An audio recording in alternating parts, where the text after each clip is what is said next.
Bom dia, agronegócio! Sexta-feira 13 de janeiro de 2023, agora 8 horas e 55 minutos pelo horário oficial de Brasília. Fomos, já voltamos, né? A gente tá com um probleminha, então hoje não estamos ao vivo pelo Instagram, mas estamos ao vivo pelo Facebook, pelo noticiasagricolas.com.br e pelo YouTube, onde os nossos canais de comunicação estão abertos para que você faça parte da nossa abertura de mercado por aqui. Vamos falar dos preços, vamos falar das notícias, aquilo que é importante você saber para começar bem o seu dia, para tomar bem as suas decisões nesses últimos dias que têm sido realmente bastante agitados. A gente está aqui para tentar te editar, né, todas as informações ali, te filtrar aquilo que é importante para o agronegócio brasileiro, aquilo que vai impactar no seu dia a dia, no seu negócio, para que você possa tomar boas decisões. Lembrando que o Bom Dia Agronegócio tem o apoio da Cochupé, a maior cooperativa de cafeicultores do mundo, e que Letícia Guimarães está conosco nos bastidores, sempre ali cuidando da nossa interatividade. Então sejam bem-vindos, vamos juntos e vamos começar olhando para os preços, fazendo um retrato, uma fotografia do mercado. Nesse momento, vamos direto para as bolsas. Bolsa de Chicago, a gente tem altas para soja, milho e trigo, mais uma vez. Ontem o mercado subiu, hoje continuam os ganhos. Soja, 15 dólares e 24 centos por bushel, 0,4% de ganho. Mesma alta para o milho, que vale 6 dólares e 73. O trigo, 7 dólares e 46, subindo 0,5%. Agora, quando a gente olha para os derivados de soja, temos o óleo em baixa, 1,03% de queda, 62 centos mais 60 por libra-peso. E o farelo subindo 0,7% de ganho para 484 dólares mais 70 centos por tonelada curta no contrato mais negociado. Bolsa de Nova York, café segue no vermelho, continua recuando, 1 dólar e 48 mais 60 por libra-peso e 0,6% de baixa. O açúcar estável tem 19 centos mais 59 por libra-peso. O algodão continua subindo, 0,5% de alta agora para 82 centos mais 44 por libra, e é um dos nossos destaques nesta manhã de sexta-feira. Vamos falar já já sobre isso, com informações de Bruna Stewart, que é analista de mercado da Agriinvest Commodities e que trouxe ali uma análise do relatório do USDA que foi divulgado ontem. Que, claro, vamos trazer esses dados também. O petróleo também tem um dia positivo, o WTI tem 0,7% de alta para 78 dólares mais 92 centos por barril, e no Brent, tão logo a internet nos permite, a gente vai ter essa informação também. O dólar index hoje está subindo, tem alta de 0,2% para 102.177 pontos. Vamos também checar a bolsa de Dalian, mercado futuro lá na China. Hoje não temos.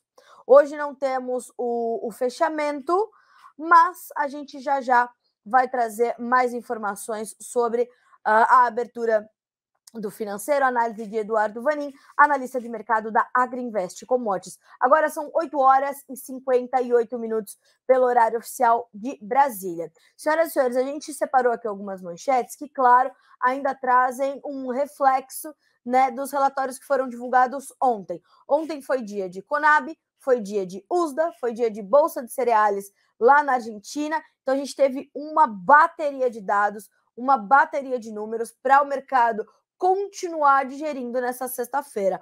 Ontem os primeiros reflexos, os primeiros resultados já vieram naturalmente, mas na sequência nós vimos, né, o mercado ali tentar realmente entender o peso dessas informações e ir ali redefinindo os seus rumos, redefinindo as suas direções. Bom, primeira manchete destacada para esta sexta-feira, dia 13 de janeiro, é a soja. O mercado da soja ainda continua refletindo as revisões das safras dos Estados Unidos, do Brasil e da Argentina. Não só pelo USDA, o Departamento de Agricultura dos Estados Unidos, mas também pela Conab e, como eu falei, pela Bolsa de Cereais, tudo junto e, ao mesmo tempo, ontem, né, quinta-feira, dia 12 de janeiro. Bom, vamos começar então com o relatório do USDA. Acho importante porque a gente consegue trazer já um panorama, uma perspectiva para as três safras, né? Para as três safras, era exatamente isso que eu queria dizer. Bom, o que nós tivemos então para o número da safra americana? Uma redução de 118,3 para 116,4 milhões de toneladas. Por que houve essa correção para baixo? Porque tivemos menor produtividade e menor área colhida. O USDA mexeu nesses dois números. A produtividade passou de 56,3 para 55,5 sacas por hectare, enquanto a área colhida caiu de 35,05 para 34,9 milhões de hectares. Dessa forma, houve uma redução também nos estoques finais, que passaram de 6 milhões para 5,7 milhões de toneladas, e claro que isso foi compensado ali por um recuo também na estimativa para as exportações norte-americanas de soja. Passaram de 55,66 para 54,2 milhões de toneladas. Então, baixa na produção, produtividade, área colhida, estoques finais e exportações. O esmagamento de soja foi mantido nos Estados Unidos, ainda sendo projetado em 61,1 milhões de toneladas. Vamos agora para o contexto global da coisa. A produção mundial foi reduzida de 391,2 para 388,01 milhões de toneladas. No entanto, os estoques finais aumentaram de 102,7 para 103 milhões e meio de toneladas. Por que o que houve, Carla Mendes? A produção brasileira foi corrigida para cima pelo USDA, de 152 para 153 milhões de toneladas. Os estoques finais passaram no ano safra norte-americano, tá, pessoal? Lembrando que vai de junho a julho. Então, no ano safra dos Estados Unidos, tá?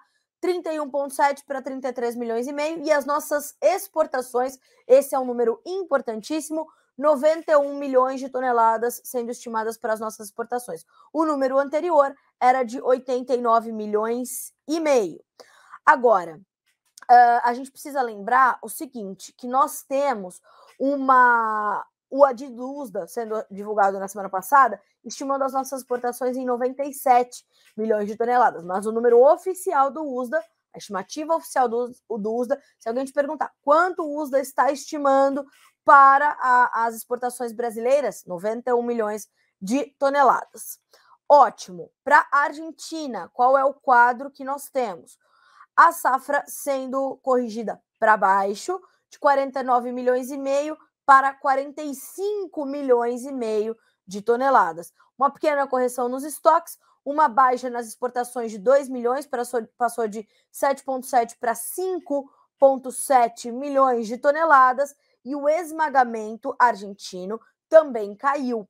Caiu de, vamos lá, que eu já, assim, de cabeça, não vou lembrar, este número não está na tabela, vou dizer para vocês como é que ficou o esmagamento argentino.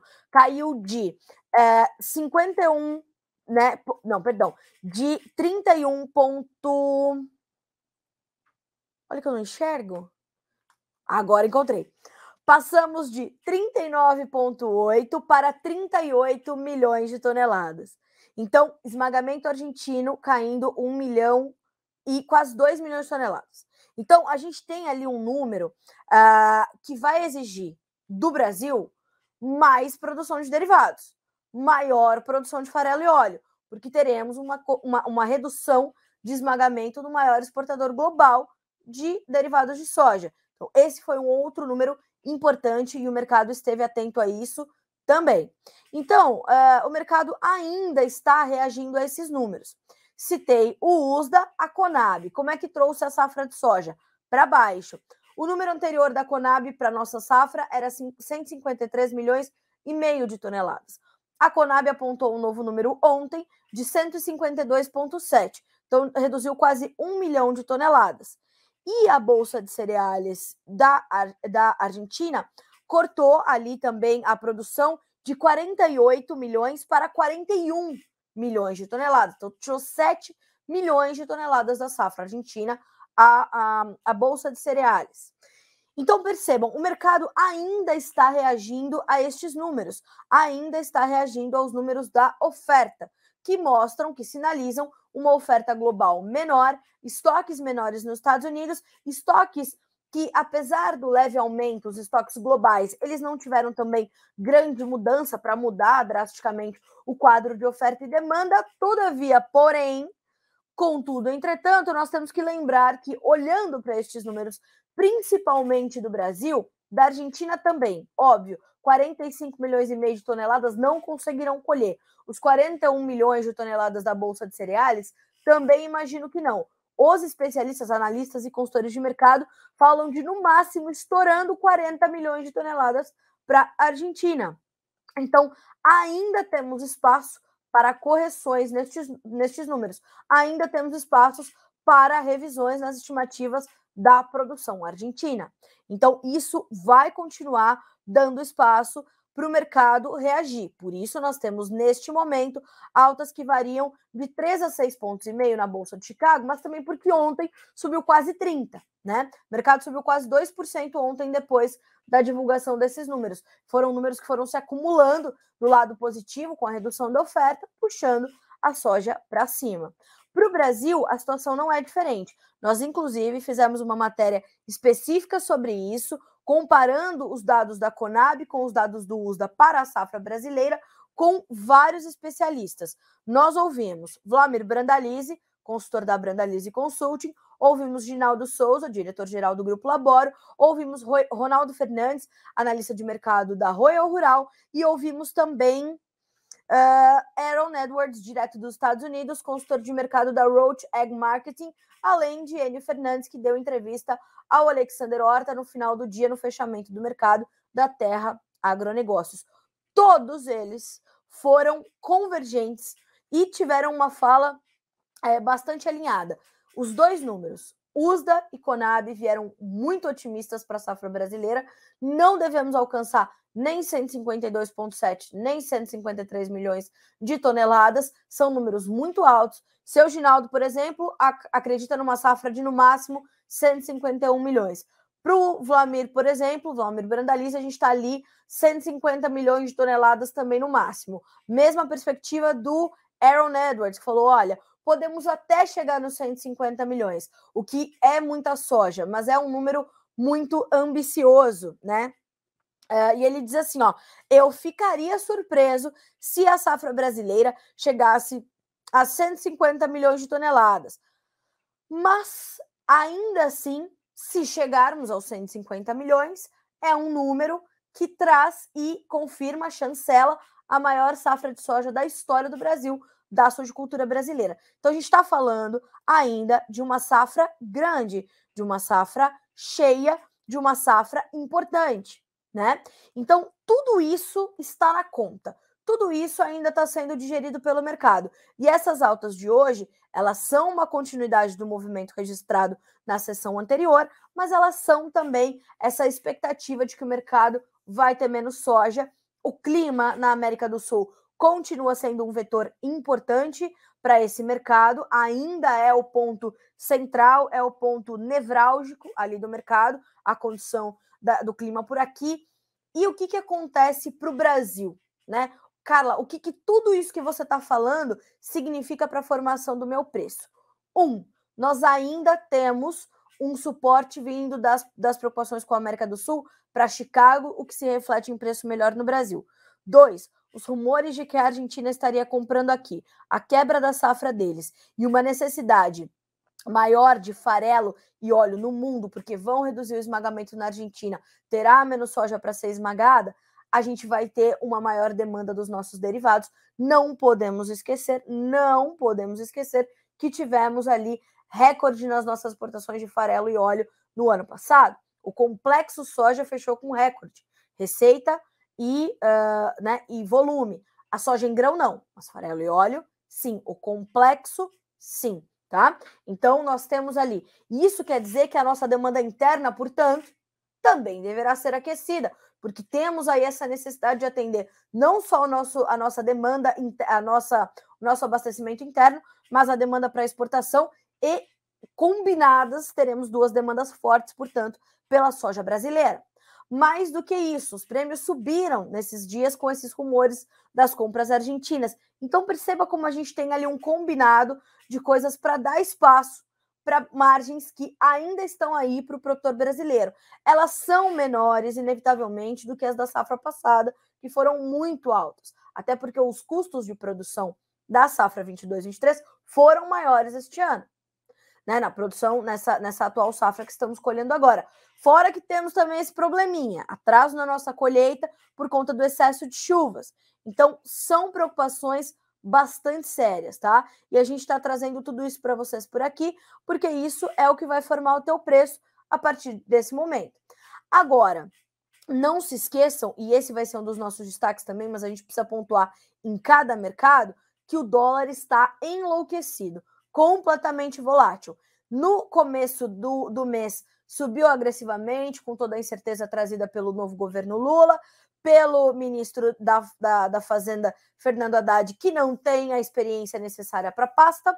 Temos também as questões todas ligadas ali a esse desprezo que se tem pelo teto de gastos, e o Fernando Haddad trazendo ali informações meio que fatiadas sobre o que vai efetivamente fazer. E ontem chegou ali com algumas informações, um pacote de medidas, falando de 243 bilhões de reais, falando em terminar, vou até buscar aqui, preciso literizar a informação dada por Fernando Haddad, né, para não falar nenhuma bobagem, falando que quer terminar,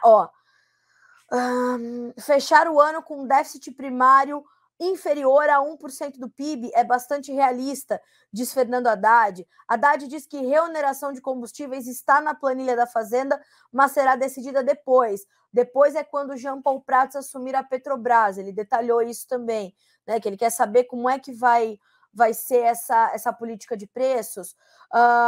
Temos mais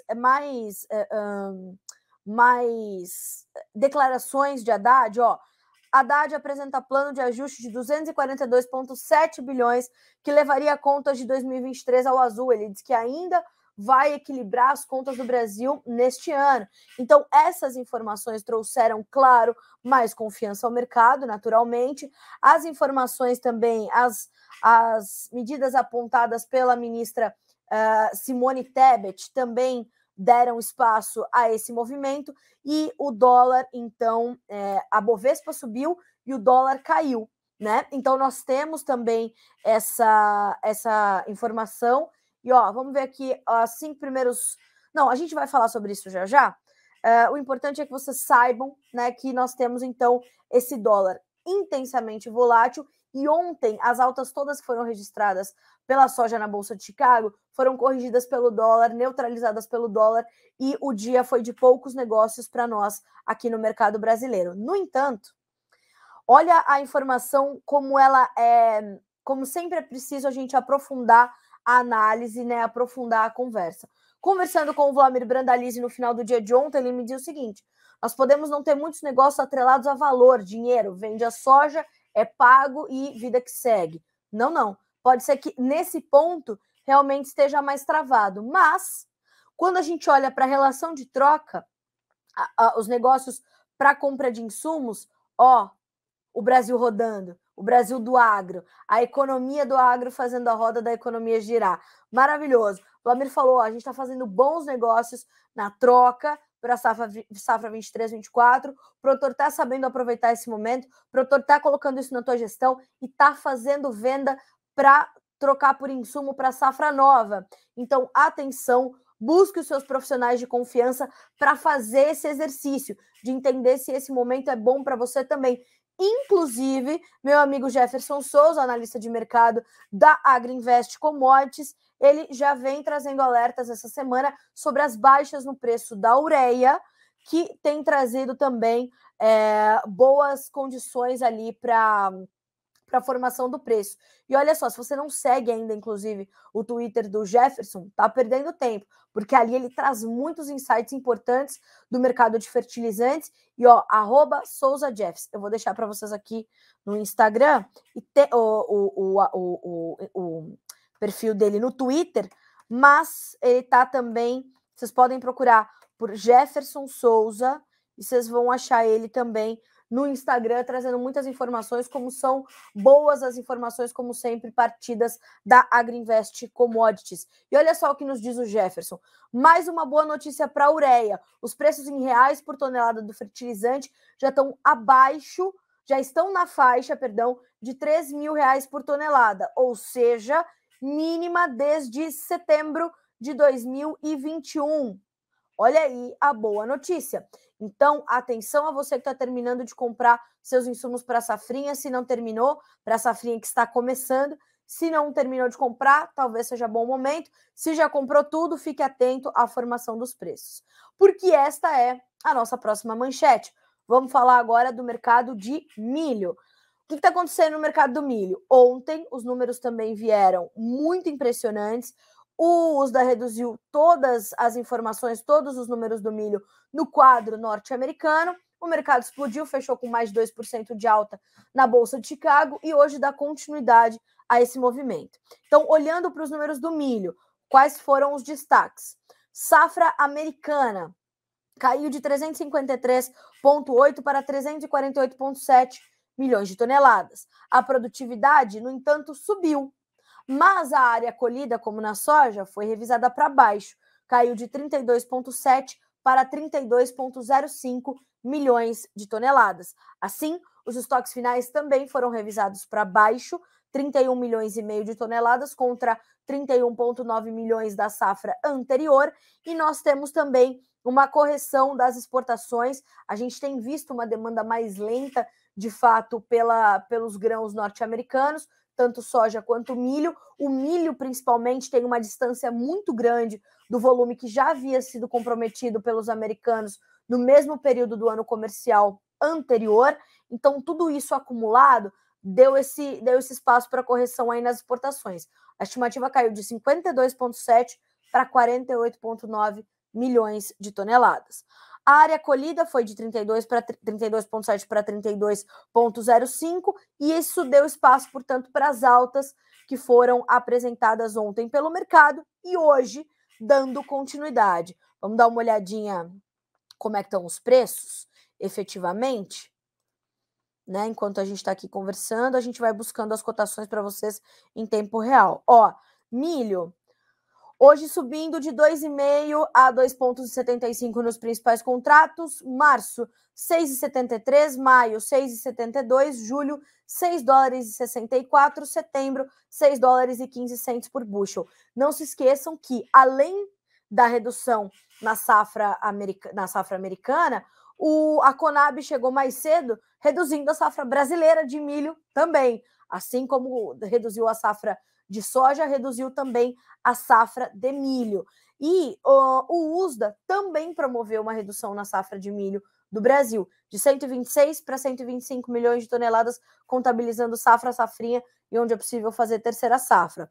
As nossas exportações para esse ano comercial foram mantidas em 47 milhões de toneladas. Veio uma correção também na safra argentina, claro, de 55 para 52 milhões de toneladas, exportações caindo de 41 para 38 milhões de toneladas na perspectiva do USDA.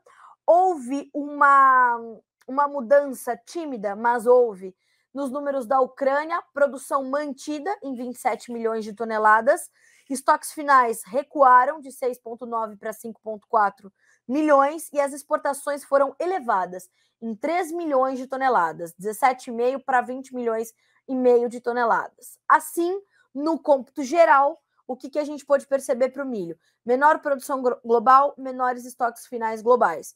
Produção estimada em 1 bilhão 155 milhões 930 mil toneladas de milho. O ano inteiro tem alguém colhendo milho no planeta, né? Mais de 1 bilhão 150 milhões de toneladas são produzidas. Isso que a gente está falando de uma safra menor na projeção do USDA. Estoques finais de milho, 296,4 milhões de toneladas, eram 298,4, então redução de 2 milhões de toneladas. Quando a gente olha para o milho, a gente percebe que, né? A gente vem trazendo aqui a análise dos especialistas, falando que 2023 deverá ser um ano promissor para os preços do milho. Eduardo Vanin trouxe o alerta de que não tão demorado pode o milho, por exemplo, para o contrato julho já voltar a testar os $7 por bushel. Tivemos uma baixa na área aí na última safra em diversas origens importantes. Então, tudo isso dá suporte aos preços do milho, não só na Bolsa de Chicago, mas no nosso mercado futuro também, nas nossas, né, ali no nosso mercado físico, e a exportação brasileira continua aquecida. O nosso milho segue muito demandado. Então, tudo isso vai também se acumulando, se costurando para dar bom espaço e bom momento para o produtor de milho, para o vendedor de milho. Claro que a gente vai ter que olhar para o equilíbrio com os compradores, principalmente ali para os granjeiros, mas me parece que as contas estão um pouco mais equilibradas, as margens já não estão tão estranguladas como nós vimos no começo deste ano. Por quê? Porque faltava milho, além de tudo, além de estar caro, faltava milho, coisa que já não acontece mais. E estamos prestes a começar a nossa safrinha, e deverá ser uma boa safrinha, a 23. Então, vamos acompanhar. Vamos ter atenção, porque esses números também serão importantes. Checamos aqui os preços na Bolsa de Chicago. Vamos dar uma olhadinha também aqui na B3, como é que estão as cotações hoje. Recuando. Nós temos janeiro, R$ 87,11, 0,5% de baixa. Março, R$ 92,21, 0,3% de queda. Maio, R$ 91,80, com 0,2% de perda. Julho, R$ 89,35. A baixa é mais tímida, 0,08%.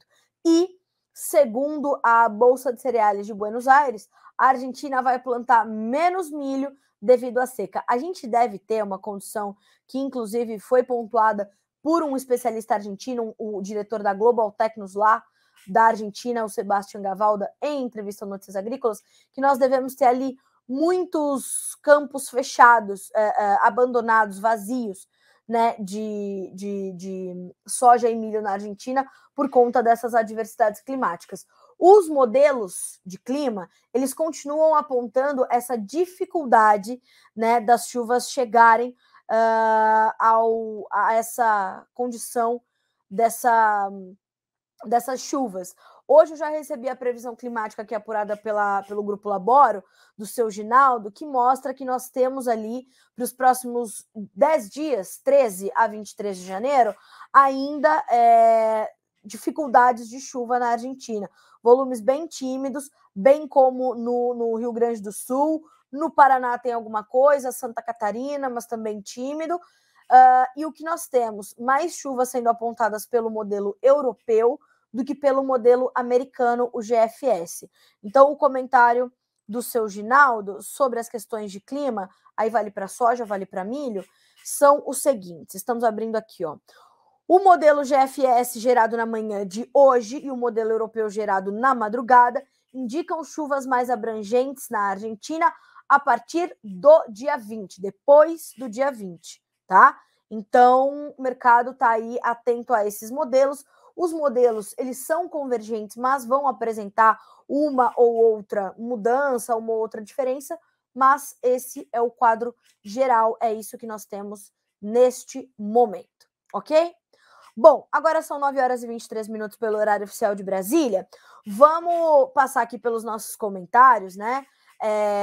Que a gente vai trazendo aqui essas condições todas para trazer essa continuação aqui das nossas manchetes, né? Bom, a gente ainda vai falar sobre o mercado de algodão, sobre o mercado do boi gordo, sobre a cena política, sobre o dólar, né? Eu tô vendo aqui um comentário muito interessante no YouTube, que é do Mário Reis Almeida. O presidente tinha que ter zelo pelo dinheiro do povo. Acho excelente esse comentário, Mário. Aliás, obrigada pelo seu comentário. É importante que a gente lembre isso, né? A gente tem o ministro da Fazenda, a gente tem os governadores, a gente tem os parlamentares, mas a ordem passa e começa ali. O exemplo começa ali, a estratégia e o planejamento começa ali no presidente. Sem dúvida nenhuma, o comentário do Mário é cirúrgico nesse momento, né? Zelo pelo dinheiro do povo. Muito bom, Mário. Muito obrigada pelo seu comentário. Bom dia. O milho vai subir ou baixar de preço nos próximos dias? E por que o milho baixou de preço?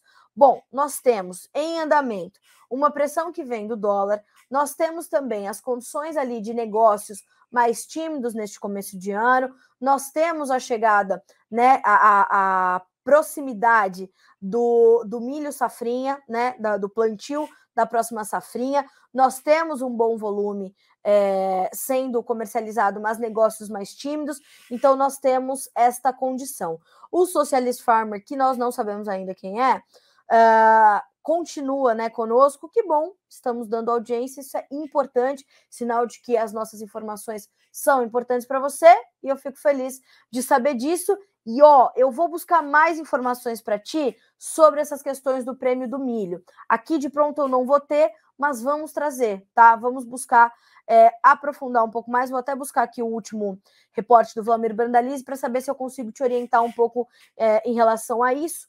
Mas acho que não vou prometer grandes detalhamentos, porque acho que não vou conseguir aqui de pronto, mas vamos buscar, porque são importantes essas informações para esse momento, dada a demanda ainda intensa pelo nosso milho. Eu comecei a semana trazendo uma manchete da Agriinvest, nos dizendo que, de fato, nós não tínhamos um grande volume de milho FOB, né? Uma grande oferta de milho FOB aqui para o Brasil. Então, realmente, é importante a gente ir buscar um pouco mais dessas informações.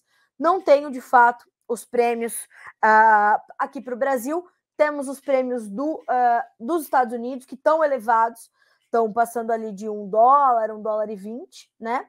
E, olha só, vamos ler aqui o comentário de Vlamir Brandalize sobre o mercado do milho, uma vez que temos muitas perguntas hoje sobre este mercado. Veja, o mercado do milho segue calmo nos negócios porque o dólar perde forças a cada dia que passa e, com isso, tirando pressão de compra nos portos, o que faz com que os produtores segurem as suas ofertas e o mercado seja de negócios pontuais. Enquanto isso, tivemos dados da Conab, que vieram com uma safra de milho menor, né? O Vlamir aponta aqui essa condição, e ele diz o seguinte, com novas chuvas devendo cair nos próximos dias no Rio Grande do Sul, e se essas chuvas falharem, a gente pode ter problemas mais graves ainda por lá, a gente vai precisar ver essas chuvas chegando de forma frequente, porque com o solo seco, há necessidade de muita água para recuperar as condições. O Brasil deve crescer forte na safrinha, que vai começar a ser plantada, e aí sim, com potencial de safrinha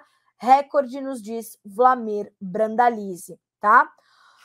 Então, temos essa condição e Socialist Farmer, vou buscar mais informações para você sobre o preço do milho e na segunda-feira prometo te trazer mais detalhes. Vamos ver aqui. Ele tá aqui, o debate tá bom aqui no YouTube. Continuem debatendo, porque é assim que a gente evolui, né? Senhoras e senhores. Sim, o Joaquim está me perguntando se eu vou falar sobre a taxação do agro e da agricultura. Vamos falar sobre isso também. O pessoal da Agropecuária Noro, bom dia, como está o mercado do boi gordo? Vamos falar sobre isso. O Arruda São Pedro, meu amigo Fernando Barbosa, dizendo assim, ai meu Deus, café subindo somente no Bully, é por aí. Você sabe qual será o valor do grão da soja entregue no Porto esse ano? A Lísio Lopes Corretora, o pessoal da Lísio Lopes Corretora. É muito difícil a gente dizer qual vai ser o preço do grão da soja entregue no Porto esse ano, dadas as inúmeras variáveis que a gente pode ter para te responder, né? A gente está falando de a dependência dos vencimentos de pagamento, dos prazos de entrega, dos prazos de pagamento, do dólar, do prêmio de Chicago. Então, a gente tem 1000 coisas para acontecer para formar esses preços. E a gente sabe que a formação, né, mês a mês vai mudando. Se você entrega e paga mais rapidinho, você recebe mais. Se você manda mais lá para frente, o valor muda. Tem toda a mudança cambial, então tudo isso vai impactar. Então é difícil a gente apontar um valor para, claro, a formação dos preços, e vai ser esse preço entregue para a soja 23 nos portos. Difícil a gente dizer isso agora, porque tem muitas coisas ainda para acontecer, tá? Eu não tenho aqui, Pedro, que me pediu as informações do preço do milho na região da Cealba, mas vamos buscar, tá?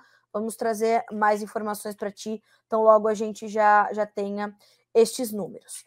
Bom, senhoras e senhores, falamos de soja, falamos de milho, vamos agora trazer um pouquinho das informações do algodão, porque ontem os números também foram divulgados pelo USDA e nós tivemos, então, uma reação do mercado que vinha caindo, veio o USDA, que passou a subir mais de 2%, subiu forte e hoje dá sequência a essas altas. Primeira coisa, vamos checar as cotações na Bolsa de Nova York. Março, 82 cents mais 38 por libra-peso, 0,4% de ganho. Mesma alta para o maio, que vale 82 cents mais 61. O julho, 82 cents mais 70 com a mesma alta. E o dezembro sobe um pouquinho mais, 0,7% para 80 cents mais 60 por libra-peso. Segundo a análise de Bruna Stewart, que é analista de mercado de algodão da Agriinvest Commodities, nós tivemos uma informação muito importante para o mercado do algodão no relatório de ontem, que é o seguinte: o algodão está renovando o recorde de abandono de área. É isso mesmo. Veja o que diz a Bruna Stewart. A área plantada ficou em 13,76 milhões de acres, ou 5,6 milhões de hectares, e a colhida em 3 milhões de hectares. O abandono de área apresentou um aumento e chegou a 45,9%, o maior já registrado. Os últimos relatórios do USDA trouxeram um abandono de área de 42,8%. Então, o aumento foi intenso e considerável. O motivo foi o clima quente e seco no Texas, maior estado produtor da cultura nos Estados Unidos, que representa cerca de 40% da produção. Por isso, 2022 foi marcante para o algodão nos Estados Unidos. Com a maior parte da colheita encerrada em dezembro, os próximos relatórios podem ainda trazer ajustes. Os números da temporada 2023-24 deverão ser divulgados a partir do mês de maio. Então, este dado foi um dado importante para trazer essa alta que nós vimos ontem fortes no mercado do algodão e para dar continuidade a esse movimento. A Bruna continua analisando os dados e diz que tivemos ali um aumento nos estoques finais globais de 430 mil fardos, gerado pelo aumento na produção americana e pela redução no consumo global. Nos Estados Unidos, a produção está estimada em 14,7 milhões de fardos, número acima do esperado pelo mercado de 14,1, e também do relatório de dezembro, que foi de 14,2 milhões de fardos. As exportações norte-americanas vieram baixas e abaixo do esperado pelo mercado, de 12,12 milhões de fardos. O número reportado é de 12 milhões redondinhos, uma queda de 250 mil em relação ao último reporte. Assim, é que nós temos esse aumento dos estoques finais nos Estados Unidos também, sendo reportados em 4,2 milhões de fardos de algodão. O mercado esperava algo entre 3,5 e 3,8 milhões, ou seja, números todos que vieram acima das expectativas do mercado, né, para os Estados Unidos, mas sendo compensados ali por outros dados mais fortes que promoveram essa situação. E essa questão do consumo global, inclusive na última entrevista que a Bruna deu para nós, ela já destacava essa condição, ela já destacava essa importância da gente olhar para o quadro econômico global, impactando no consumo, impactando direto no consumo e na demanda pelo algodão. Então, a gente vai continuar monitorando isso. Eu tenho sempre trazido essas informações sobre o mercado de algodão aqui para vocês no Notícias Agrícolas, no Bom Dia Agro, porque a gente está falando de momentos importantes também para o algodão brasileiro. A gente está falando de perspectiva de aumento de área, de melhor produtividade, de custos elevados, de alguns locais onde o mercado, o produtor já está ali no break-even, ou seja, naquele ponto de equilíbrio, né, para fechar os seus custos e ainda ter alguma margem ou não. E nesse ambiente, nesse ínterim, você precisa ter atenção a essa movimentação de Nova York e traçar as suas estratégias para ter uma comercialização saudável, né, para ter um movimento tranquilo, para entender como você vai estar inserido nessa volatilidade toda. Então, o mercado já testou, inclusive, nos últimos meses de 22, patamares abaixo de 80 cents de dólar por libra-peso, se recuperou, está acima disso hoje, mas é vigilância o tempo todo. É uma cultura delicada e o Brasil já abriu, segundo informou a Abrapa, Associação Brasileira de Produtores de Algodão, já abriu um espaço no mercado internacional com um status elevadíssimo da nossa pluma que nós não podemos perder. Então, neste contexto também, o Brasil sendo ali, se eu não me engano, o segundo maior exportador mundial de algodão, a gente está falando de um status que a gente não pode perder, de um mercado que a gente não pode perder e um mercado que a gente pode avançar ainda e ampliar mais. Então, atenção, gestão e estratégia, porque o algodão vai te exigir isso nessas próximas temporadas. Falamos do algodão, quero agora trazer as informações sobre o mercado do boi gordo, que vocês também me perguntaram bastante hoje aqui no nosso Bom Dia Agronegócio. Olha só, segundo a Mariane Tufani, isso mesmo, analista de mercado da StoneX, nós temos a segunda semana de 2022 consolidando o movimento de queda na arroba do boi e algumas praças perdendo de 5 a 10 reais por arroba, segundo cálculos da consultoria StoneX. Ontem a Mariane Tufani esteve conosco aqui no Notícias Agrícolas, dando entrevista ao Alexander Horta, detalhando essas situações todas, né? Ela diz o seguinte, que de outro lado, a boa notícia é que as exportações que encerraram a primeira semana com bons números apontaram vendas diárias 36% maiores do que no mesmo período do ano passado. E no final de 2022, nós víamos alguma dificuldade ali de fechar negócios para exportação, porque os importadores vinham pedindo valores mais baixos do que os adequados para nossa carne, se a gente pode chamar de adequados, né? E nós tínhamos, então, essa preocupação. E as coisas me parece que foram voltando, né? Foram melhorando, e de fato nós temos ali uma melhora dessas nossas exportações, mas que ainda não bateram no preço, porque o nosso consumo interno ainda está um pouco contido, ainda está um pouco receoso. E isso, na hora de fazer as contas ali, vai deixar o mercado mais sensível e então temos essa consolidação de movimento de queda para os preços do boi gordo nesta segunda semana de 2023. Vamos checar a B3? Ó, hoje subindo. Janeiro, R$ 280,20, com uma alta, de 0,14%. Fevereiro sobe também 0,1% para R$ 280,45 por arroba. Falamos dos principais mercados agropecuários, falamos de como, né? E claro, fora todas as outras manchetes que já estão disponíveis para você aqui no Notícias Agrícolas, vamos continuar como temos feito nesses últimos dias, e é muito importante que isso realmente aconteça, te atualizando, né, sobre a cena política deste país, porque, volto a dizer, é preciso que se saiba em que Brasil estamos vivendo, como é que as coisas estão acontecendo. E é isso que a gente faz aqui no Bom Dia Agronegócio, e é isso que a gente tem feito diariamente aqui no Notícias Agrícolas. Deixa eu ver se eu respondi a todos antes de passar sobre isso. Sim, o Joaquim Amorim que me perguntou sobre a taxação do agro. Por que o Joaquim está perguntando isso? Se você não viu, eu sugiro que você acompanhe a entrevista que nós fizemos ontem com o vice-presidente da ProSoja Maranhão, o senhor José Carlos Oliveira de Paula, ao Guilherme Dorigatti, para o acompanhamento de safras, mas aí veio a surpresa. O governo maranhense criou uma taxa de 1,5% em cima do transporte de grãos no estado, que deve trazer um prejuízo já calculado em R$200 milhões ao setor. Segundo o senhor José Carlos de Oliveira Paula, houve um questionamento sobre isso, há um alerta de inconstitucionalidade desta cobrança que começa a valer a partir de março já e incidiria até mesmo em contratos de venda da soja 22-23 já fechados. Como é possível? Como é possível a gente colocar um imposto numa operação que já foi feita? Só falta ser entregue porque é característico da operação. Então, a gente precisa entender como é que fica isso. É mais um governo estadual criando fundos, criando taxas, criando situações para onerar o agronegócio. Quando se tributa a produção, além do consumo que já está tributado, comida mais cara para o consumidor final. Não é possível que não se consiga fazer essa simples conta, não é?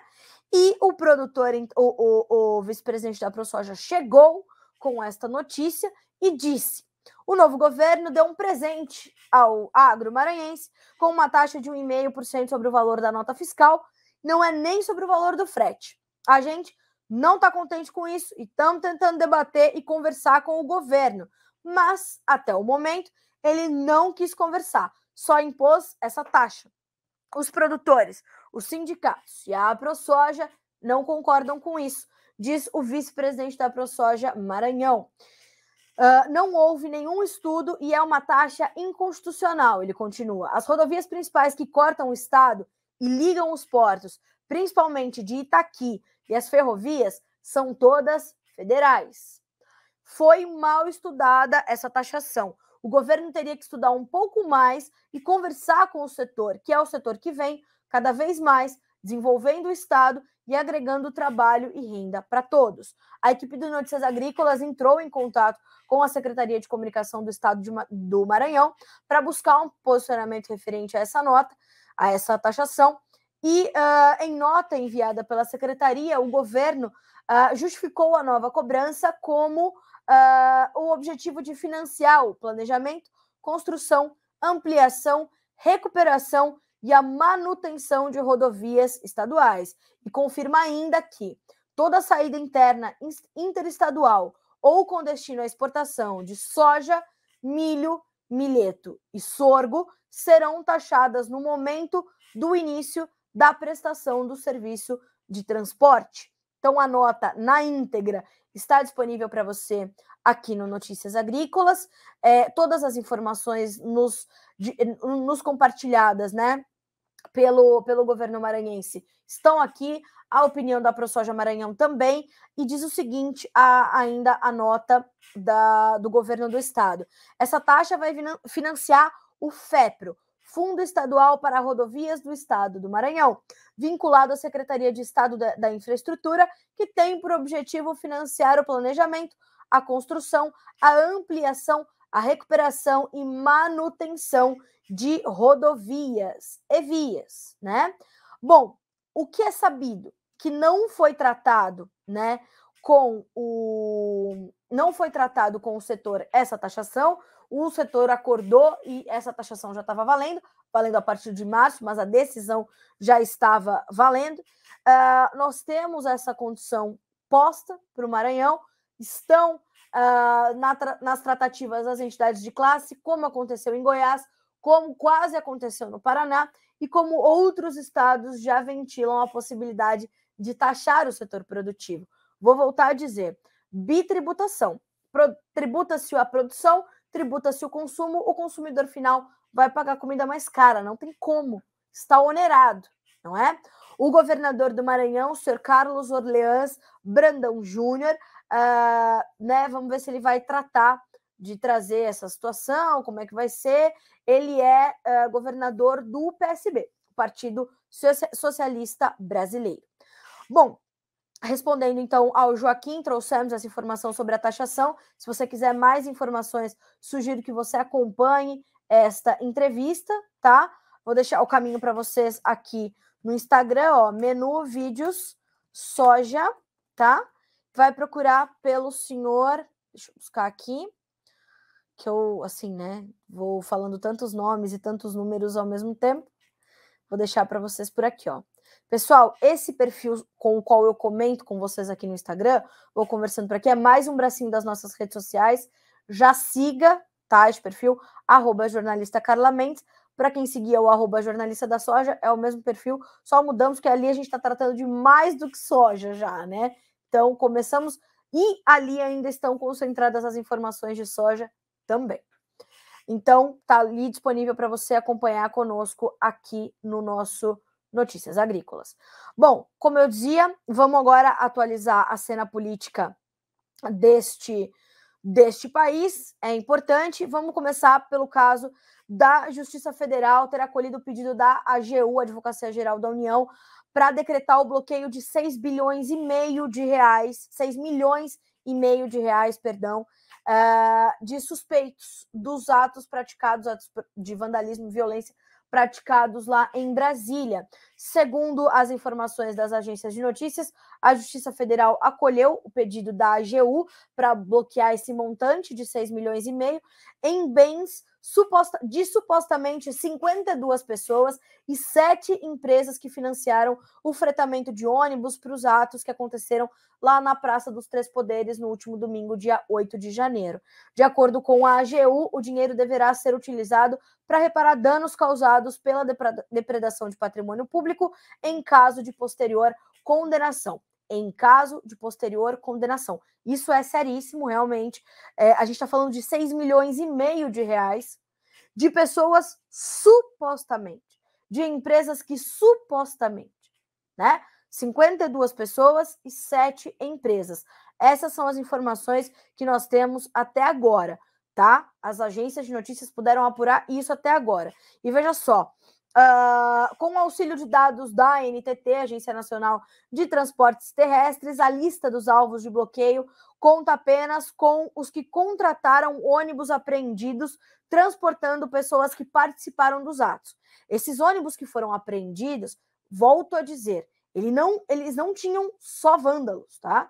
Eu, pessoalmente, tive o relato de pessoas que foram detidas em ônibus de pessoas que já estavam voltando para suas casas, né?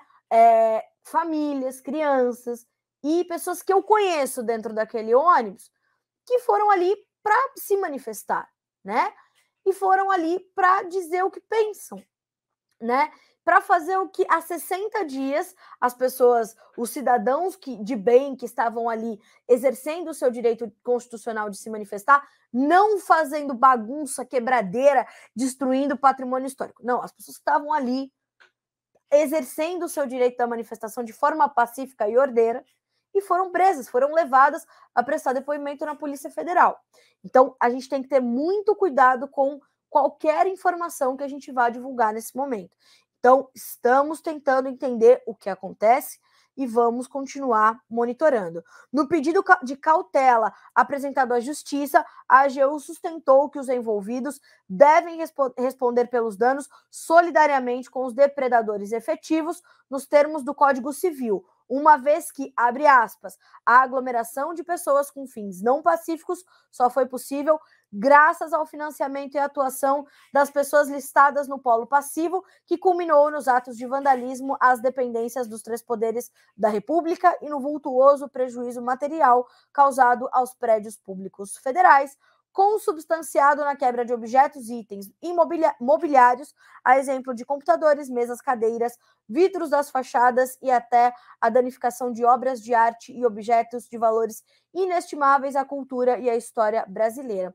O que eu acho importante, nós darmos esse tipo de informação, a gente continuar tratando de entender o que acontece, todavia, eu não vejo o mesmo espaço sendo dado a declarações de, por exemplo, Guilherme Boulos, dizendo que se coisa que não se cogitou, se for invadida, por exemplo, a Alesp, a Assembleia Legislativa de São Paulo, ele disse, senhor Guilherme Boulos, vou dar um recado a Tarcísio, o governador deste estado, se entrarem na Alesp, nós vamos tirar no braço.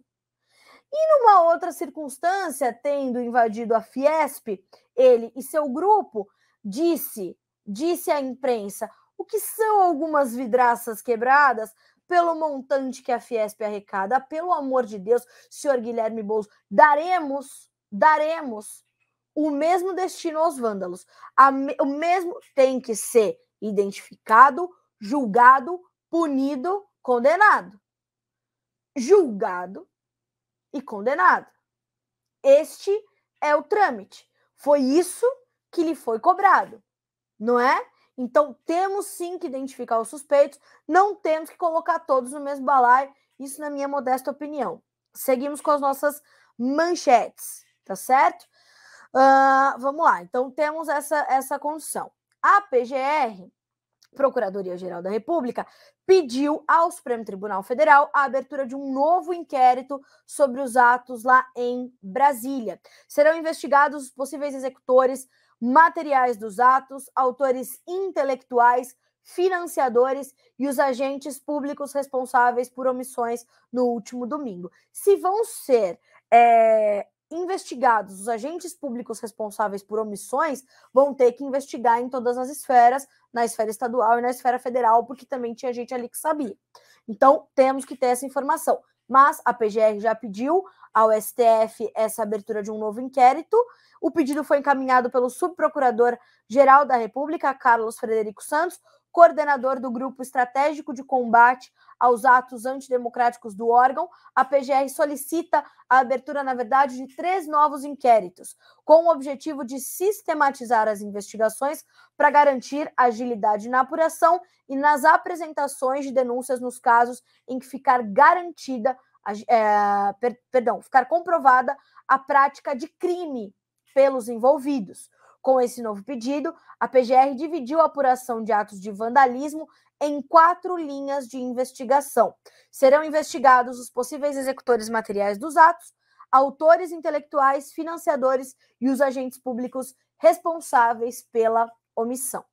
Bom, qual é a outra manchete que circula forte na mídia? O documento encontrado na casa do ex-secretário de Segurança Pública do Distrito Federal, Anderson Torres, que está com a sua prisão pedida, né? A Polícia Federal está esperando o Anderson Torres, que está nos Estados Unidos, e ele se pronunciou sobre este documento que foi encontrado em sua residência e, segundo ele, foi vazado fora de contexto. Houve uma busca e apreensão na casa do ex-ministro de Justiça e ex-secretário de Defesa do Distrito Federal, Anderson Torres, onde foi, né, encontrada ali uma minuta de... quero lembrar, né, o nome exato para mostrar para vocês. Esse documento serviria para que o Poder Executivo interferisse no resultado das eleições e reverter o resultado do pleito, né? Segundo Anderson Torres, que teve já a sua casa passada ali pelo processo, minuta de decreto, tá? Teve a sua casa ali passada pelo processo de busca e apreensão, foi levado então esse documento. Ele diz, abre aspas, foi um documento vazado fora de contexto e tem o intuito de alimentar narrativas falaciosas contra mim. Ainda segundo ele, o material seria levado para ser triturado oportunamente no Ministério de Justiça e Segurança Pública, e ele diz no Twitter, perdão, havia em minha casa uma pilha de documentos para descarte, onde muito provavelmente o material descrito na reportagem foi encontrado. Tudo seria levado para ser triturado oportunamente no Ministério de Justiça e Segurança Pública. O documento foi apanhado quando eu não estava lá e vazado fora de contexto, ajudando a alimentar narrativas falaciosas contra mim. Fomos o primeiro ministério a entregar os relatórios de gestão para a transição. Respeito à democracia brasileira. Tenho minha consciência tranquila quanto à minha atuação como ministro, escreveu Torres em seu perfil no Twitter. Segundo a reportagem da Folha de São Paulo, o documento de 3 páginas e feito em computador foi encontrado no armário do ex-ministro. A Polícia Federal, a partir de agora, investigará as circunstâncias da elaboração da proposta, até porque Anderson Torres fala isso. Enquanto ministro, a gente vai receber uma série de propostas, uma série de documentos, uma série de coisas, e a gente vai, enquanto ministro, tendo discernimento para avançar ou não com aquilo. Essa minuta de decreto, ela precisaria do apoio da maioria dos parlamentares, então não foi adiante. Mas o que quer dizer isso? Então, esse é um dos outros pontos que está ali, claro, no cerne, né, da divulgação disso tudo, enfim. E, claro, a gente vai continuar monitorando, continuar acompanhando o que tudo isso quer dizer para o Brasil, né? E aonde estão, né, todas essas conexões, todas essas coincidências, todas essas ligações, né? Enfim, lembrando que, volto a dizer, o STF formou maioria para continuar mantido o pedido de prisão de Anderson Torres e o afastamento do governador do Distrito Federal, Ibanez Rocha. Então, esses são pontos importantes também de monitoramento e acompanhamento a partir deste momento das investigações do que houve em Brasília. Seguimos vigilantes para entender tudo o que está acontecendo nos mínimos detalhes, né? Vamos lá. Temos também, e eu separei aqui como uma das nossas manchetes, as medidas que foram anunciadas por Fernando Haddad e por Simone Tebet. O Fernando Haddad já trouxe aqui aquele pacote que prometeu colocar ali, né, com algumas medidas, o orçamento do Brasil no azul já em 2023, segundo o Fernando Haddad, que dizia que depois a gente vê negócio de teto de gasto e tal, encurtindo, né, numa aventura fiscal.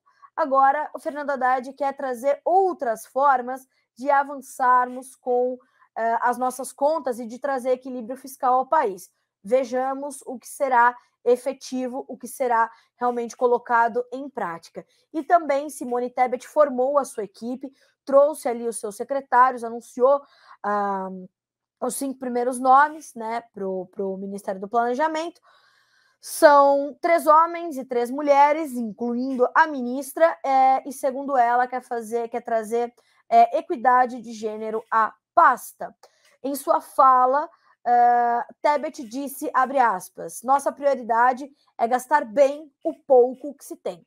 Eficiência, eficácia, isso requer planejamento, avaliações periódicas e, ao lado da Fazenda, precisamos ser rigorosos na análise técnica do orçamento e de como gastar dentro das prioridades. Simone Tebet, que assumiu o planejamento e orçamento, vai trabalhar ali ao lado de Fernando Haddad, os dois muito próximos. Ontem deram uma entrevista coletiva juntos, né, cada um com a sua equipe, mas juntos ali, um ao lado do outro. E a gente vai olhar para essas medidas que serão alinhadas ou não entre o Ministério de Orçamento e Planejamento e o Ministério da Fazenda, né? Então, como virão esses recursos, de onde virão esses recursos, e ela diz mais. Aqui é um corpo técnico, portanto, as decisões, primeiro, serão técnicas. Depois, uma análise política junto à Casa Civil, com os demais ministérios. Nós vamos estar sempre discutindo as relevâncias e prioridades das políticas públicas para levar a decisão final do presidente da República, Luiz Inácio Lula da Silva. E, no seu discurso, Tebet também agradeceu a Fernando Haddad e Esther Dweck, que é ministra da Gestão, Inovação e Serviços Públicos, e disse que o planejamento será, ao lado das duas pastas, o coração do novo governo. Simone Tebet é uma mulher muito ponderada, né? Embora tenha achincalhado Lula, o PT e sua equipe durante toda a campanha presidencial. No segundo turno, tão logo as coisas aconteceram, logo ela trouxe o seu apoio a Lula, né? Isso ficou bastante claro. Disse que não estava fazendo isso por nenhum ministro. Lula pelejou para achar um ministro para encaixar Simone Tebet. Ela não queria um ministério, abre aspas, de segundo escalão, fecha aspas, né? Foi-lhe proposto ali, foram propostos alguns ministérios, ela não quis e chegou ao planejamento e orçamento. Vejamos, né, como irá atuar Simone Tebet ao lado de Fernando Haddad, principalmente ministro da Fazenda. Hoje o dólar já volta a subir um pouquinho, caiu muito nos últimos dias, hoje sobe, tem alta de 1% para R$ 5,15 agora. Vamos ver se eu consigo abrir para vocês a Bovespa. Eu estou com um probleminha aqui na minha plataforma, mas enfim, a gente tem... Deixa eu ver, eu vou mudar aqui de plataforma, acho que eu consigo trazer para vocês. Vamos lá. E aí a gente consegue ir terminando essa nossa edição do Bom Dia Agronegócio, que hoje tinha muita coisa para a gente tratar realmente, né? Acho que eu consegui responder a todos. Aquilo que eu não consegui responder, prometo responder aí nas nossas próximas conversas, tá? Realmente estou com um probleminha aqui na nossa... não, acho que consegui. Vamos lá. Será que vai? Acho que agora vai. O Ibovespa hoje está caindo, tem baixa nesse momento de 0,6%, tá? E o Ibovespa Futuros, 1% de perda na manhã desta sexta-feira. Senhoras e senhores, 9h58 pelo horário oficial de Brasília. Quero agradecer aqui os bons dias todos que eu recebi, as perguntas que nós recebemos, o Jonathan Freitas, de Rio Brilhante, o Edson Lessa, de Ubiratã, no Paraná, o Mário Reis, sempre conosco também, O Tom Campos perguntando aqui um pouquinho sobre o milho. Olha só, por gentileza, comente sobre a cotação do milho que é produzido e comercializado no Nordeste. Sergipe é um produtor significativo e fornece aos frigoríficos e granjas de Pernambuco e Paraíba, com certeza. E é uma recente fronteira agrícola, né? O Nordeste ali para o milho, essa região de Pernambuco, Paraíba, Alagoas, Sergipe, Bahia, né? E a gente tem trazido essas informações. Obrigada, viu, Tom? A gente vai continuar atualizando e intensificando essas informações aqui para você. Combinado? Pode continuar aqui acompanhando o Bom Dia Agro, que eu já me comprometo a trazer mais informações para vocês. Então, quero agradecer a todas essas perguntas que nós recebemos hoje. Volto a reforçar, aquilo que eu não consegui responder hoje, segunda-feira estamos juntos. Um adendo, segunda-feira não tem Bolsa de Chicago, tá, pessoal? Porque temos feriado do dia de Martin Luther King, então fica fechada a Bolsa de Chicago nesta segunda-feira, dia 16 de janeiro, mas logo os negócios serão retomados ali Vou confirmar para vocês aqui. Vamos lá. Hoje, sempre que eu quero confirmar uma coisa para vocês, a internet fica um pouquinho mais lenta, né? Mas pronto, ó. Lembrando que a CBOT estará fechada ao longo de segunda-feira, devido ao feriado dia de Martin Luther King, reabrindo no pregão noturno às 22 horas, horário de Brasília, da própria segunda-feira, tá? Então, terça-feira já tem Chicago de volta. Segunda-feira não funcionam as bolsas americanas em função do feriado lá nos Estados Unidos. 10 horas em ponto. Te desejo uma excelente sexta-feira 13, de muita sorte, de muitos bons presságios, bom final de semana, bons negócios, e a gente se vê segunda-feira. Até mais.